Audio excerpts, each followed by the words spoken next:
हवाई हद्दीतही इराणकडून आत्मघाती ड्रोन डागण्यात आलेत। इराकमधल्या अमेरिकेच्या हवाई तळांवर ड्रोनच्या घिरट्या पाहायला मिळतात। अमेरिकेच्या एअर डिफेन्स यंत्रणा सक्रिय झाल्यात। तर बहरीन, कुवेत नंतर आता इराकमधल्या अमेरिकेच्या तळांना देखील टार्गेट करण्याचा इराणचा प्रयत्न दिसतोय आणि त्यामुळे इराकमधल्या अमेरिकेच्या हवाई तळांवर ड्रोनच्या घिरट्या सुरू झालेल्या दिसतात आणि त्यामुळे अमेरिकेची सिस्टीम आता एकदम सक्रिय झालेली आहे। हवाई तळांवर या ड्रोनच्या घिरट्या पाहताच एअर डिफेन्स सिस्टीम सक्रिय झाल्याचं समजतंय। तर विदेश विषयाचे अभ्यासक अनिकेत काळे सध्या आपल्या सोबत आहेत। नमस्कार काळे सर, खरं तर पुन्हा एकदा युद्धाची परिस्थिती निर्माण झालेली आहे। भीती व्यक्त होते की इतके दिवस थांबलेलं युद्ध पुन्हा सुरू होऊ शकतं, कारण अमेरिका इस्रायल आणि इराणला सांगत होती की आपण युद्ध सुरू करायला नको, तुम्ही थांबा।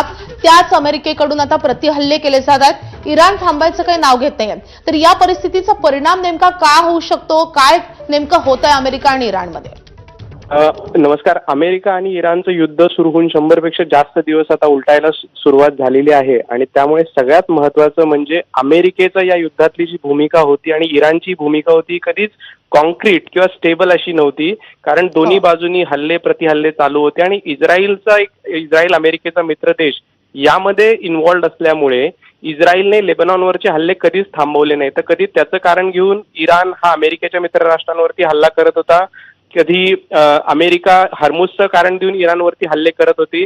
त्यामुळे ही तकलादू शस्त्रसंधी जी आहे ती शस्त्रसंधी कधीही स्टेबिलिटीमध्ये कन्वर्ट झाली नाही, नंबर 1।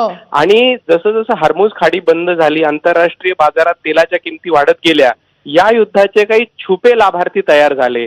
अनेक तेल कंपन्या करोडो डॉलरचा नफा त्याच्यातून कमवत आहेत आणि कुठे ना कुठे कॅस्पियन सीच्या माध्यमातून रशियानी आणि चायनानी इराणला या युद्धात जिवंत ठेवलंय, जी अपेक्षा अमेरिकेने आणि आंतरराष्ट्रीय विषयाच्या अभ्यासकांनी कधीच केली नव्हती।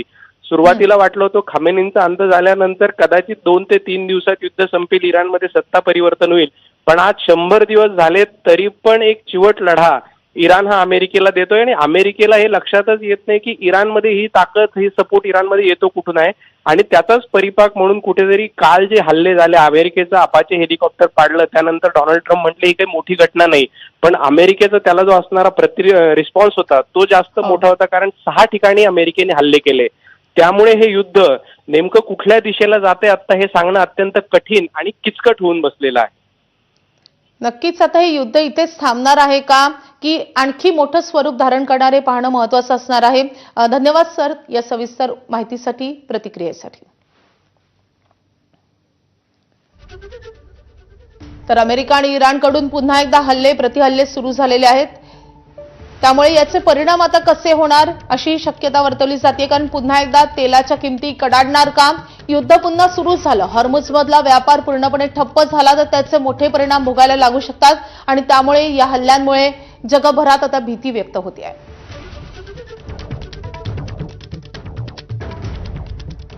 आता बातमी आहे पुण्यामधून। पुण्यामध्ये नवले पुलाजवळ